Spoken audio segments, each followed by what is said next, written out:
నీ ఆయిల్ అంతా నాకు రాసినప్పుడే నాకు డౌట్ వచ్చింది. నువ్వేదో మాయ చేశావు కదా నీ జిడ్డు ముఖంతోటి. లేదంటే నేనేంటి నిన్ను చేసుకోవటమేంటి అని అన్నాడు కరణ్ సడన్గా పరి వైపు చూస్తూ. అతనిని మొదటిసారి చూసినప్పుడు గుర్తుకు వచ్చింది పరికి. నేనేం జిడ్డు ముఖం కాదు అంటూ బింకంగా అంటూ మూతి ముడుచుకుంది పర్ణిక. అస్సలు కాదు, నాకొక డౌట్. నీ సగం శాలరీ ఆయిల్ కొనేందుకే సరిపోతుందేమో కదా అని అన్నాడు నవ్వుతూ. మీకెందుకు నా శాలరీ గురించి అంటూ ఉడికిపోయింది. నాకెందుకేంటి తింగరబుచ్చి, ఇప్పటి నుండి నేనే కదా కొనాల్సింది ఆయిల్. ఇట్స్ ఓకేలే, ఒక ఆయిల్ మిల్ కొనేద్దాంలే. ఎంత కావాలి అంటే అంత నువ్వు రాసుకోవచ్చు, లేదంటే ఆయిల్లోనే స్నానం చేసేసాయి, నో ప్రాబ్లం అని అన్నాడు ఇంకాస్త ఉడికిస్తూ. హాయ్ గైస్, ఈరోజు భవానీ బవీస్ లాక్డ్ హార్ట్ 52 ఎపిసోడ్లోకి వెళ్ళిపోదామా? నెక్స్ట్ ఏమైపోతుంది ఏంటి అనేది ఫాస్ట్గా వెళ్ళి తెలుసుకుందాం, నాకు కూడా వినాలని ఉంది. ఓకే, ఇక ఎపిసోడ్లోకి వెళ్ళిపోతే, నేనేమంత ఆయిల్ రాసుకోలేదు, మీరు చూసిన రోజునే పెట్టుకొని ఉంటాను, అందుకే మీకు అంతలా అనిపిస్తుంది అంటూ ఏడుపు మొహం పెట్టుకుని చెప్పింది పర్ణిక. అంతలో కార్ పెద్ద మెన్షన్ ముందు ఆగింది. కార్ ఆగడంతో అప్పుడు చూసింది బయటికి. ఇంటిని చూడగానే కోల్కతాలో తమ ఇల్లు ఇలానే ఉండేది అని పర్ణికకి గుర్తుకు వచ్చింది. మనం ఎక్కడికి వచ్చాము? ఇంటికి అని అన్నారు అని అడిగింది పర్ణిక. దిగు అని కిందకి దింపాడు కరణ్. పరి కిందకి దిగి చుట్టూ చూసింది. ఇద్దరు కలిసి గుమ్మం ముందు ఆగారు. అంతలో సుగుణ హారతి పళ్ళెం పట్టుకొని వచ్చింది. ఇద్దరికీ హారతి ఇచ్చి బొట్టు పెట్టి కుడికాలు ముందుకు పెట్టండి అని అంది. హారతి పళ్ళెం పని అమ్మాయికి ఇచ్చేసి వాళ్ళతో కలిసి లోపలికి వెళ్ళింది సుగుణ. హాల్లో గజపతి గారు, విష్ణువర్ధన్ గారు కూర్చొని ఉన్నారు. తాతయ్య, నీ మనవరాలు పర్ణిక అని పరిచయం చేశాడు కరణ్. ఇద్దరూ కలిసి ఆయన కాళ్ళపై పడ్డారు ఆశీర్వాదం కోసం. సుపుత్ర ప్రాప్తిరస్తు అని సుగుణ గారు అందించిన అక్షంతలు ఇద్దరిపై చల్లారు. తర్వాత విష్ణువర్ధన్ సుగుణ పాదాలు తాకి ఆశీర్వాదం తీసుకున్నారు వారిద్దరూ. అందరూ కూర్చున్నాక, అమ్మా ప్రేరణేది అని అడిగాడు కరణ్. అది రెడీ అవుతుంది అని అన్నారు సుగుణ. ఇంతసేపు ఏం చేసింది, నేను వస్తున్నానని చెప్పలేదా అని అడగగానే, చెప్పానురా, మమ్మీ వస్తుంది అని కూడా చెప్పాను, అందుకే అందంగా ఉండాలి అని గంట నుండి రెడీ అయిపోతుంది. ఇప్పటికే 10 డ్రెస్సులు మార్చేసింది, 4 సార్లు రకరకాల హెయిర్ స్టైల్స్ చేసేసింది. నచ్చలేదు అని గోల చేసి మళ్ళీ ఇప్పుడు ఏదో జడంట కొత్త రకంది వేయించుకుంటుంది అని నిట్టూరుస్తూ కూర్చుంది సుగుణ. పరి లెట్స్ గో అంటూ ప్రేరణ దగ్గరికి వెళ్దాం అని పరి చేతిని పట్టుకుని మెట్ల దగ్గరికి లాక్కొని వెళ్ళాడు.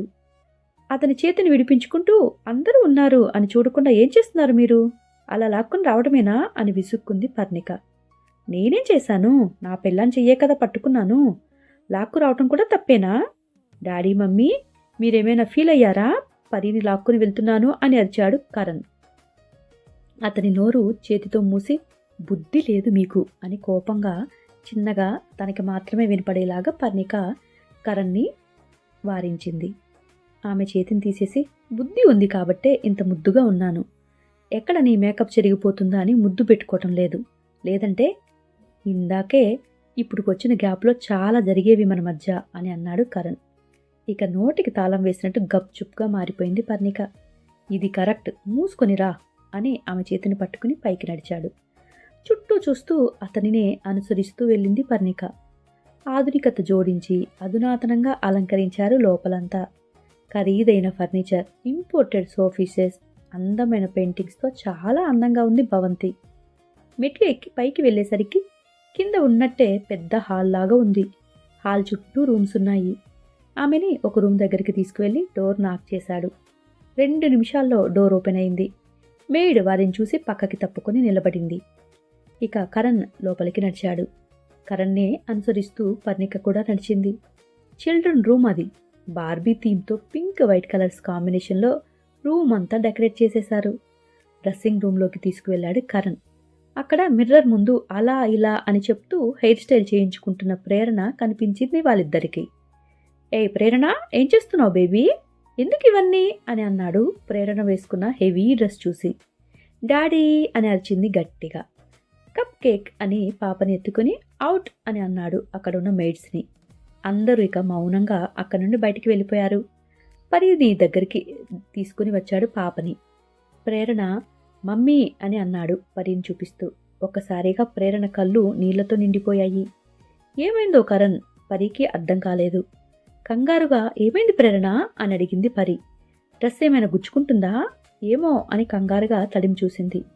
కరణ్ చేతుల్లో నుండి ఒక్క ఉదుటిన పరి పైకి దుమికింది ప్రేరణ. ప్రేరణ ఫోర్స్కి ఒక్క అడుగు వెనక వేసింది పరి. తనని కరుచుకుపోయిన పాప చుట్టూ చేతులు వేసేసింది. పరి వెనక్కి పడిపోకుండా కరణ్ వెంటనే తన వెనక్కి వచ్చి పట్టుకున్నాడు ఇద్దరిని. బంగారం అని లాలనగా పిలిచింది పరి. పరి మెడవంపుల్లో తల దాచుకుని వాళ్ళని చూడకుండా పరిని గట్టిగా కరుచుకుపోయింది ప్రేరణ. చిన్నగా వెక్కిళ్ళు పెడుతూ కరణ్ విడదయ్యాలి అని చూస్తే కూడా ఇంకా గట్టిగా కరుచుకుపోయింది ప్రేరణ. కరణ్ని ఆపి మృదువుగా ప్రేరణ వెన్ను నిమురుతూ, బంగారం నేను వెయ్యినా నీకు జడా, నేను రెడీ చేయనా నిన్ను అని మృదువుగా పర్ణిక ఆ పాపని అడిగింది. నీటి కుండల మాదిరి ఉన్న కళ్ళతో చూసింది ప్రేరణ. మృదువుగా పాప కళ్ళు తుడుస్తూ, కమ్ నేను రెడీ చేస్తాను నిన్ను అని చైర్లో కూర్చోపెట్టింది. ఇక చక్కగా 2 జడలు వేసేసింది. తడి టవల్తో ముఖమంతా తుడిచి పౌడర్ రాసి బొట్టు పెట్టింది. ముద్దుగా ఉన్న పాపను చూసి దిష్టి చుక్క పెట్టేసింది. చాలా క్యూట్గా ఉన్నావు అని బుగ్గల్లాగింది పర్ణిక. తెల్లని మల్లెపూల స్వచ్ఛంగా నవ్వుతూ ఉంది ప్రేరణ. గోడకి ఆనుకుని జరిగే తంతు అంతా చూస్తూ ఉన్నాడు కరణ్. అప్పుడు కదిలాడు. ఓహ్ మా ప్రిన్సెస్ రెడీ అయిపోయింది అని దగ్గరికి వెళ్ళాడు. కరణ్ దగ్గరికి వెళ్ళగానే డాడీ అంటూ తన చేతులు చాస్తూ ఆ పిల్ల నుంచుంది. మై ప్రిన్సెస్ అని పాపని ఎత్తుకున్నాడు కరణ్. డాడీ మమ్మీ మనతోనే ఉంటుంది కదా అని అడిగాడు. మీ మమ్మీనే అడుగు నాకు తెలీదు అని అన్నాడు. గుర్రుగా చూసింది పరి అతని వైపు. పాప బుగ్గలు లాగి ఎక్కడికి వెళ్ళను ప్రేరణ నీతోనే ఉంటాను అని అంది పరి. ఇక్కడే ఉండిపోతారా కిందకి రండి, పర్ణిక నీ చేతితో ఏదైనా స్వీట్ చేసి దేవుడి దగ్గర పెట్టాలి నాతో రా అని అంది అప్పుడే పైకి వచ్చిన సుగుణ. అలాగే అత్తయ్య అని అంది పర్ణిక. పరి చేతిని పట్టుకుని ఆపాడు కరణ్. వదలండి అని కళ్ళతోనే రిక్వెస్ట్ చేసింది పర్ణిక. మమ్మీ ప్రేరణని నువ్వు తీసుకువెళ్ళు, మా రూమ్ చూపించి తీసుకువస్తాను పరీని అని అన్నాడు కరణ్. నేను తర్వాత చూస్తాను, ముందు పూజ చేయాలి కదా అని పర్ణిక కంగారుగా చెప్పింది. 2 మినిట్స్లో చూసి వెళ్ళిపోదాం అని నొక్కి నొక్కి ప్రేరణని తల్లి చేతికి ఇచ్చాడు కరణ్. తొందరగా రండి, నేను ఈలోగా కింద అన్నీ సిద్ధం చేస్తాను అని పాపను తీసుకువెళ్ళిపోయింది సుగుణ. తల్లి వెళ్ళటం ఆలస్యం. పరీని లాక్కొని తన రూంలోకి వెళ్ళాడు కరణ్. ఆమె లోపలికి లాగి డోర్ క్లోజ్ చేశాడు. ఆమెని వెనుక నుండి హత్తుకుని ఆమె భుజంపై గడ్డమాంచి, ఇదే నా రూమ్, ఇప్పటి నుండి మన రూమ్ అని అన్నాడు కరణ్. చుట్టూ చూసింది పరి. చాలా నీట్గా స్టైలిష్గా ఉంది రూమ్ కరణ్కి తగ్గట్టు. ఇక్కడ ఇంత ఇల్లు ఉండగా వేరొక ఎందుకు ఇంట్లో ఉంటున్నారు అని అడిగింది చిన్నగా. ఆఫీస్కి దగ్గరగా ఉంది కదా అని అక్కడికి షిఫ్ట్ అయ్యాను, అండ్ మనం ఇప్పుడు కూడా అక్కడే ఉంటాం అని అన్నాడు కరణ్. ఎందుకు ఇక్కడే ఉంటే బాగుంటుంది కదా అందరితోటి అని అడగగానే, నీకు ఇక్కడ ఉండాలని ఉందా అని అడిగాడు కరణ్. అని అంది. ప్రేరణ ముఖం గుర్తుకు వచ్చింది పరికి. సరే నీకు ఇష్టమైతే నాకు కూడా ఓకే, బట్ కొన్ని రోజుల తర్వాత ఇక్కడికి షిఫ్ట్ అవుదాంలే అని చెప్పగానే ప్రేరణ కొంచెం ముఖం గుర్తుకు వచ్చింది పర్ణికాకి. సరేలే అంటూ ప్రేరణ ఒప్పుకుంటుందా అని డౌట్గా అడిగింది. నేను చూసుకుంటాను కదా అదంతా, ఇంతకీ ఈ రూమ్ నీకు నచ్చిందా అని అడిగాడు కరణ్. బాగుంది అని అంది పర్ణిక. అయితే ఇక్కడ ఓకేనా నీకు అని అడగగానే అయోమయంగా అతని వైపు చూస్తూ తల కొంచెం పక్కకి తిప్పింది. ఆమెని తన అభిముఖంగా తిప్పుకొని డోర్కి ఆనుకున్నాడు కరణ్. ఆమెని తన దగ్గరికి లాక్కొని, మన ఫస్ట్ నైట్ ఈ రూమ్లో ఈ నైట్ ఓకేనా అని అన్నాడు కరణ్. గతుక్కుమంటూ పర్ణిక అతని వైపు చూసింది. ఇంకా టైం కావాలి అని అనకు అన్నాడు కరణ్ ఆమె ముఖం చూసి. ఇక తల ఊపింది అవును కాదు అన్నట్లుగా. ఆ మాంతం ఆమెను ఎత్తుకొని బెడ్ దగ్గరికి నడిచాడు. ఏం చేస్తున్నారు అని అడిగింది కంగారుగా. మాట్లాడకుండా ఆమెను బెడ్పై చేర్చి ఆమె పైకి ఒరిగాడు. అతనిని ఆపుతూ చేతుల మధ్యలో పెట్టేసింది. ఇంకా నైట్ అవ్వలేదు అని పర్ణిక అడగగానే, ఇది డేమో అని ఆమె పెదవుల దగ్గరికి వచ్చాడు. ముఖం పక్కకి తిప్పుకుని, కింద పూజ చేయాలి, ఇలాంటివి చేయకూడదు అని పర్ణిక అనగానే, ఒక ముద్దుకు దేవుడు ఏమనుకోళ్లే అంటూ అతని పెదవులకి అరచేతిని అడ్డుగా పెట్టేసి, తప్పండి పూజ అవ్వనివ్వండి ముందు అని పర్ణిక అన్నది. అయితే పూజ అయ్యాక పైకి రావాలి, నాతో అనవసరంగా ప్రశ్నలు అయ్యకూడదు, ముందే అల్టిమేటం జారీ చేసేశాడు. సరే మీ ఇష్టం అని అంది పర్ణిక. ఆమె చేతిని పట్టుకుని లేపి కూర్చోపెట్టాడు. ఫ్రెష్ అవ్వాలి అంటే అదిగో అదే వాష్రూమ్ అని చూపించాడు కరణ్. వద్దు, ఐఆమ్ ఫైన్, వెళ్దామా కిందకి అని పర్ణిక చీరను సరిచేసుకుంటూ అడిగింది. సరే అంటూ ఆమెతో కలిసి కిందకి వచ్చాడు కరణ్. సుగుణ కిచెన్లో ఉంది అని తెలిసి అక్కడికి వెళ్ళింది పర్ణిక. పరి చేత పరమాణం చేయించి పూజ గదిలో దీపం పెట్టించారు. కరణ్ని కూడా రమ్మని హారతి ఇచ్చాక అక్షంతలు ఇచ్చి తాతగారు ఆశీర్వాదం తీసుకోండి అంది సుగుణ. మొదట గజపతి గారి ఆశీర్వాదం తీసుకుని అటుపై తల్లిదండ్రి ఆశీర్వాదం తీసుకున్నాడు కరణ్. పారితో కలిసి అందరూ కలిసి టిఫిన్ చేసి పరి చేసిన స్వీట్ తినేశారు.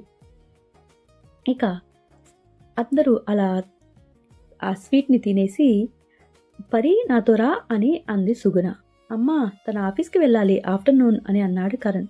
ఈరోజు ఎక్కడికి వెళ్ళటానికి వీలు లేదురా అని సుగుణ అనగానే పరికి ఏం చేయాలో తెలియక హెల్ప్ కోసం కరణ్ వైపు చూసింది. అమ్మా, పరి నిన్ననే జాయిన్ అయింది, వెంటనే లీవ్ అంటే పరి బాస్ ఉద్యోగం తిండి తీసేస్తారు. ఏమో అని ఓరకంట తండ్రి వైపు చూశాడు కరణ్. నా కోడల్ని ఉద్యోగం నుండి తీస్తే ఇంట్లోకి రానివ్వను, వార్నింగ్ టోన్తోనే అంది సుగుణ భర్త వంక చూస్తూ. పరి వాళ్ళని మార్చి మార్చి చూసింది. అక్కడ ఏం జరుగుతుందో అర్థం కాలేదు. అమ్మా, పరి చాలా హార్డ్ వర్కింగ్, తనని ఎందుకు జాబ్ నుండి తీస్తారు? పరి కోసం నగలు కొన్నాను అని చెప్పావు, చూపించు తనకి అని అన్నాడు కరణ్. హాహా అవును, పరి నాతోరా, నీకోసం కొనవి చూపిస్తాను అని అంటూ సుగుణ పరిని తన రూంలోకి తీసుకువెళ్ళింది. ఇప్పుడు ఎందుకు అత్తయ్య అవన్నీ అంటూ పర్ణిక మొహమాట పడింది. మేడం, అలా అంటే అమ్మ ఊరుకోదు, వెళ్ళి అన్ని ట్రైల్ వేసి చూపించు అని కరణ్ పర్ణిక దగ్గరికి వచ్చి చిన్నగా చెప్పాడు. రా అమ్మా, అవన్నీ చాలా బాగున్నాయి, నువ్వు వేసుకోవాలి ఇప్పుడే అంటూ పరి చేతిని పట్టుకుని లాక్కొని వెళ్ళింది ప్రేరణ. ఇలా కూర్చో పరి అని తన రూంలో సోఫా చూపిస్తూ కూర్చోమన్నది. పరి కూర్చుంటే ప్రేరణ ఒడిలోని కూర్చుంది వచ్చి. సుగుణ లోపల నుండి కొన్ని బాక్సెస్ తెచ్చి టేబుల్ మీద పెట్టింది. నీకు నచ్చుతాయి అని అనుకుంటున్నాను, నచ్చకపోతే చెప్పేసాయి, మొహమాటమే లేదు, మనం మార్చేద్దాం. ఇవి ఎప్పుడో చేయించాను కరణ్ పెళ్లి కోసమని, కొంచెం ఓల్డ్ మోడల్ అయ్యాయి అని అంటూ ఒక బాక్స్ ఓపెన్ చేసింది సుగుణ. పచ్చలు కెంపులు పొదిగిన హారం, నెక్లెస్ సెట్ అది. చాలా బాగుంది అత్తయ్య అని పర్ణిక చెప్పింది. వేసుకొని చూడు పరి, ప్రేరణ నువ్వు దిగు అని సుగుణ తనని తన దగ్గరికి లాక్కుంది. అత్తయ్య, ఏదైనా అకేషన్కి వేసుకుందాం, చూశాను కదా చాలా బాగున్నాయి, పైగా నాకు వీటి గురించి అస్సలు తెలియదు అని పర్ణిక వాటిని చూస్తూ మొహమాటంగా చెప్పింది.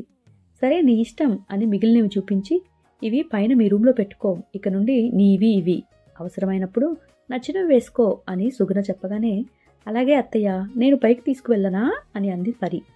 వద్దు, కరణ్ తెస్తాడు, ఇన్ని నువ్వు మొయ్యలేవు కదా అని సుగుణ చెప్పగానే, మరి వేసుకుంటే బరువు అవ్వవా అమ్మకి, అప్పుడెలా మోస్తుంది అని ప్రేరణ అమాయకంగా అడిగింది. అప్పుడు సుగుణ తనని ఎంతో చాలా జాగ్రత్తగా చూస్తూ, అన్నీ ఒకేసారి వేసుకోరు కదా బంగారం, పైగా ఇక్కడ బోలెడు బాక్సులు ఉంటాయి కదా, అన్నిటిని మోయలేదు అని అన్నానే గడుగ్గాయి అని ముద్దుగా కసిరింది సుగుణ.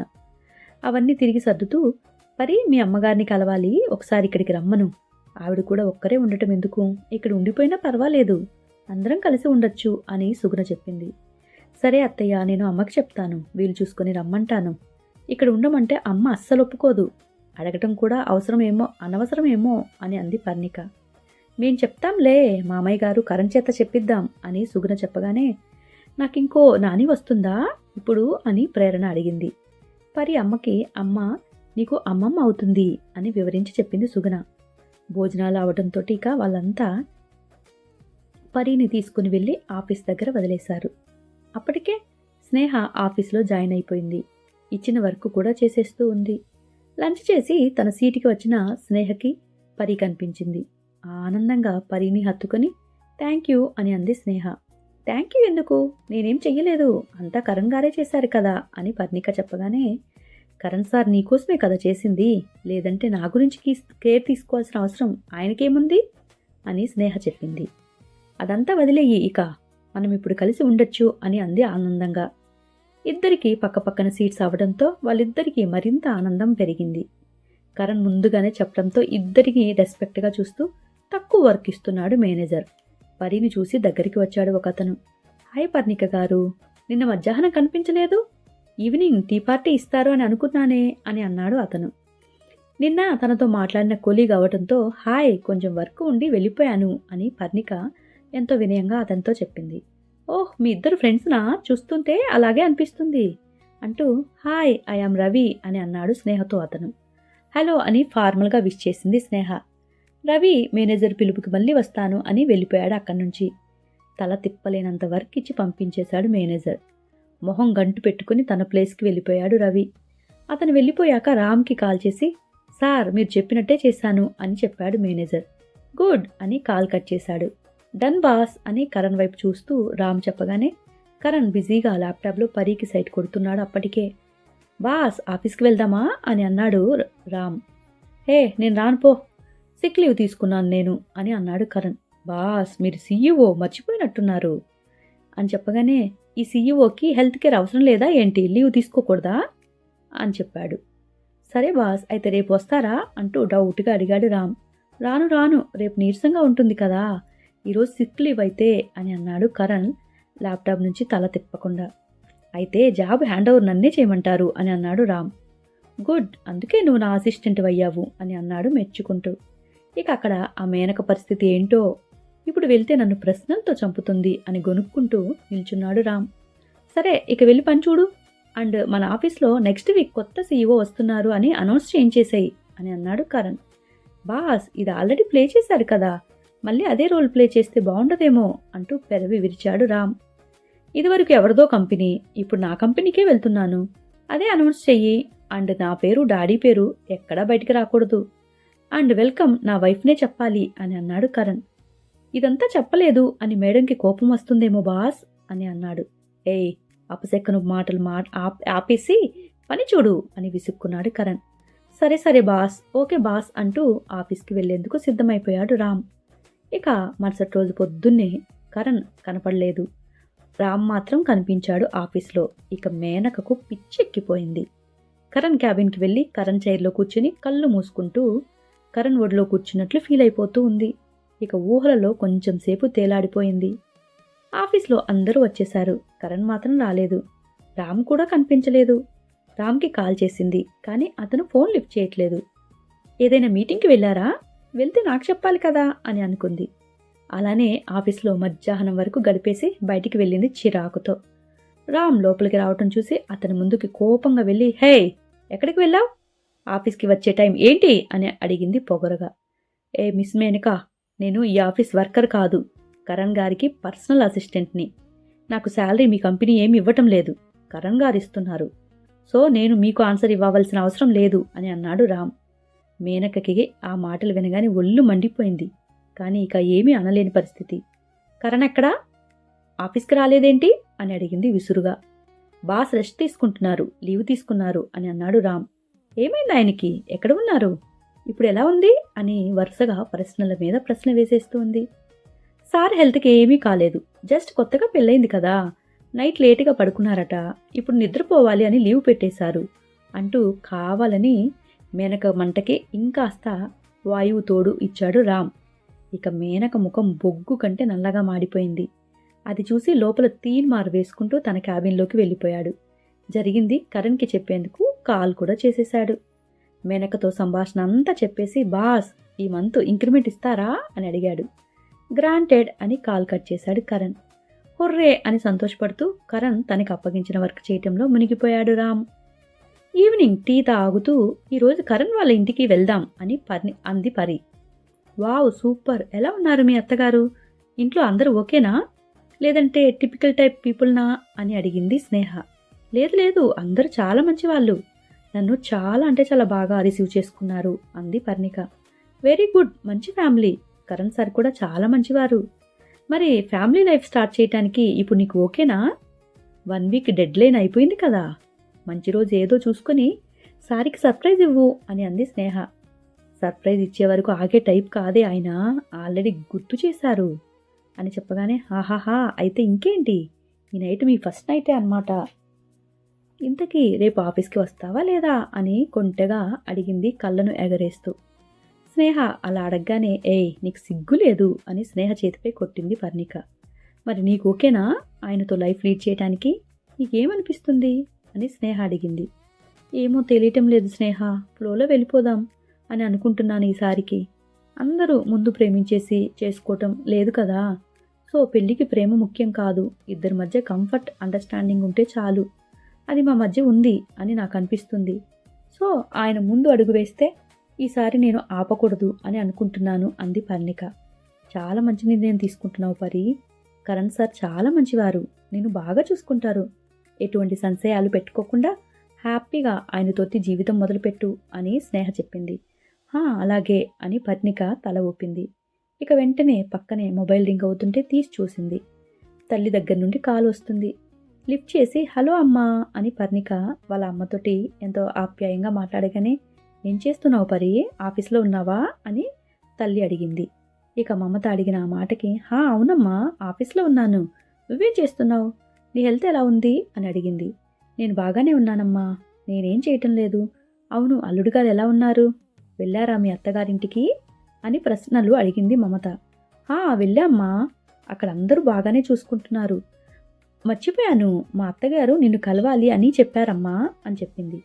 అలాగే నేను రేపు వచ్చి కలుస్తానులే అని చెప్పు అని మమత చెప్పగానే, సరే అమ్మా సండే వద్దులే, మేము ఇంట్లో ఉండకపోతే నువ్వేం చేస్తావు, అక్కడ నీకు ఇబ్బందిగా ఉంటుందేమో అని అంది పర్ణిక. సరే అమ్మా నేను సండే వస్తానులే మరి అని మమత అనగానే, నువ్వు టాబ్లెట్లు వేసుకుంటున్నావా టయానికి, సర్జరీకి ప్రిపేర్ అవ్వాలమ్మా నువ్వు, నేను వీలు చూసుకొని డాక్టర్ అపాయింట్మెంట్ తీసుకొస్తాను, వెళ్దాం ఒకరోజు అని పర్ణిక చెప్పగానే, అరే ఇప్పుడు బాగానే ఉంది పరి, తర్వాత వెళ్దాంలే, అసలే నువ్వు కొత్తగా పెళ్ళయిన దానివి, హాస్పిటల్కి ఎందుకు చెప్పు, కావాలి అంటే నేను ఒక్కదాన్ని వెళ్ళి వచ్చేస్తాను అని మమత చెప్పింది. ఏంటమ్మా నువ్వు చెప్పేది, నువ్వొక్కదానివే వెళ్ళటం ఏంటి, ఏం పెళ్ళైతే హాస్పిటల్కి వెళ్ళకూడదా ఏంటి, అలా అయితే డాక్టర్లు పెళ్ళిళ్ళు చేసుకోకూడదా ఏంటి కోపంగా అంది పర్ణిక. అమ్మా సరే సరే నువ్వే తీసుకుని వెళ్దు గాని ముందు ఆ కోపం తగ్గించు, పాపం అల్లుడు గారు ఎలా పడుతున్నారో ఏంటో నీతోటి అంటూ కరణ్పై జాలి పడింది మమత. అంత జాలి పడకు, నీ అల్లుడు అంత అమాయకుడేమీ కాదు అంటూ కస్సుబుస్సులాడింది పర్ణిక. ఇక పక్కన ఆ మాటలన్నీ వింటూ ముసిముసిగా నవ్వుకుంటుంది స్నేహ. స్నేహితురాలి వైపు గుర్రుగా చూస్తూ, నేను ఇంటికి వెళ్ళాక కాల్ చేస్తానమ్మా అని కాల్ కట్ చేసింది ఇక పర్ణిక. ఏయ్ ఎందుకే నవ్వుతున్నావు అంటూ స్నేహపై కస్సుమనింది. చాలు చాలు మావు, నా దగ్గర నీ ప్రతాపం, ఆంటీ నేను అమాయకులను దొరికాం, సార్ దగ్గర మాత్రం బుట్ట బొమ్మలా కుదురుగా ఉంటావు అని వెక్కిరించింది స్నేహ. నిన్ను అని ఫోన్తో కొట్టాలి అని చూసింది పర్ణిక. హలో కరణ్ సార్ అని లేచి నిల్చుంది వెంటనే స్నేహ. టక్కున లేచి వెనక్కి తిరిగింది పర్ణిక. కరణ్ లేనే లేడు అక్కడ. పక్కున నవ్వేసింది స్నేహ. ఏయ్ నిన్ను అంటూ స్నేహ వెనక పడింది పర్ణిక. ఇక ఇద్దరూ పరిగెడుతూ ఆఫీసులోకి వెళ్ళారు. అందరూ వాళ్ళని చూసేసరికి సైలెంట్గా ఇక ఏమీ మాట్లాడకుండా వాళ్ళు వాళ్ళ క్యాబిన్ దగ్గరికి వచ్చి కూర్చున్నారు. ఇక సాయంత్రం స్నేహతో కలిసి బయటికి వచ్చింది పర్ణిక ఆఫీస్ నుండి. ఆమె కోసం అక్కడే రెడీగా ఉన్నాడు కరణ్. కరణ్ని చూసి నవ్వి పరికి బాయ్ చెప్పేసి బస్టాండ్ వైపుకు దారి తీసింది స్నేహ. పరి కాల్ డోర్ తీసి ఎక్కగానే, ఎలా ఉంది జాబ్, నచ్చిందా అని అడిగాడు కరణ్. ఇప్పటికి ఇంకా ఎక్కువ వర్క్ ఇవ్వటం లేదు, అంతా బాగానే ఉంది అని పర్ణిక అడగగానే, నచ్చకపోతే మానేసాయి, ఇంకో ప్లేస్లో జాబ్ ఇప్పిస్తాను అని చెప్పాడు. నో జాబ్ నచ్చింది, పైగా స్నేహ కూడా ఉంది కదా అని పర్ణిక అడగగానే, గుడ్ నీకైతే నాకు ఓకే అయితే అన్నాడు కరణ్. కరణ్ గారు అమ్మ సండే వస్తాను అని అంది, అత్తయ్య గారిని మామయ్య గారిని కలవటానికి, ఆ రోజు అయితే మనం కూడా ఇంట్లో ఉంటాం కదా అని ఓకే చెప్పేశాను అని పర్ణిక అనింది. గుడ్ ఐడియా, ఆ రోజు అందరం ఉంటాం కదా, అత్తయ్యకి కొత్తగా కూడా ఉండదు, కొన్ని రోజులు మనతో ఉండమని అందాం అని అన్నాడు కరణ్. అమ్మ ఒప్పుకోదు అని చెప్పగానే, నేను చెప్తాను కదా అని కరణ్ అనగానే, అత్తయ్య కూడా అలాగే అన్నారు అని పర్ణిక చెప్పింది. నేను అమ్మ కలిసి ఒప్పిస్తాంలే, నువ్వు సైలెంట్గా ఉండు, అర్థమైందా అని కరణ్ అడిగాడు. ఓకే ఇద్దరు మాట్లాడుకుంటూ ఇక అలాగా ఇంటికి చేరారు. కార్ దిగి ఇద్దరు కలిసి ఇంట్లోకి వెళ్ళగానే వాళ్ళకి ఎదురుగా వచ్చింది పరీని చుట్టుకుంది ప్రేరణ. నువ్వు ఇక రావు అని అనుకున్నానమ్మా అని అంది. ప్రేరణ ఆ మాట అనగానే ప్రేరణని ఎత్తుకుంటూ, ఈ క్యూట్ బేబీని వదిలి ఎక్కడికి వెళ్తానమ్మా, ఆఫీస్ అవ్వగానే వచ్చేస్తాను అని అంది పర్ణిక. పరి చేతుల్లో నుండి ప్రేరణని ఎత్తుకుని, మమ్మీ వచ్చాక డాడీ వద్దా నీకు అని అడిగాడు కరణ్. నాకిద్దరు కావాలి అని అంది కరణ్ మెడ చుట్టూ చేతులు వేసి. దొంగ పిల్లవే నువ్వు అని ప్రేరణని ముద్దు పెట్టుకుని, మేం ఫ్రెష్ అయ్యి వస్తాము, అంతవరకు ఆడుకో అని చెప్పాడు. ఓకే అంటూ కిందకి దిగి తన ఆట వస్తువులతో ఆడుకుంటూ కూర్చుంది ప్రేరణ. మేడ్ జ్యూస్ తెచ్చి ఇద్దరికీ ఇచ్చింది. కరణ్ పరి తీసుకుని తాగారు. వెళ్ళి ఫ్రెష్ అయ్యిరండి, ఏమైనా తినండి అంటూ వాళ్ళ అమ్మ అక్కడికి వచ్చి చెప్పింది. ఇద్దరూ ఇక ఫ్రెష్ అవటానికి పైకి వెళ్ళారు. హాయ్ గైస్, ఈ రోజుతోటి ఈ ఎపిసోడ్ అయిపోయింది. మీకు నచ్చిందని అనుకుంటున్నాను. తప్పకుండా మీరు లైక్, కామెంట్, షేర్ చేయటం మర్చిపోకండి. నా ఛానల్ని సపోర్ట్ చేస్తున్న మీ అందరికీ చాలా చాలా థ్యాంక్ యూ. రోజు నేను కావాలని ఒక 4-5 ఎపిసోడ్స్ని ఒకేసారి ఇస్తున్నాను. తప్పకుండా గుర్తించగలరు. ఎప్పుడైనా ఏదైనా ఎమర్జెన్సీలో మిస్ చేసినా కూడా ఏమీ అనుకోకండి. Thank you guys. బాయ్.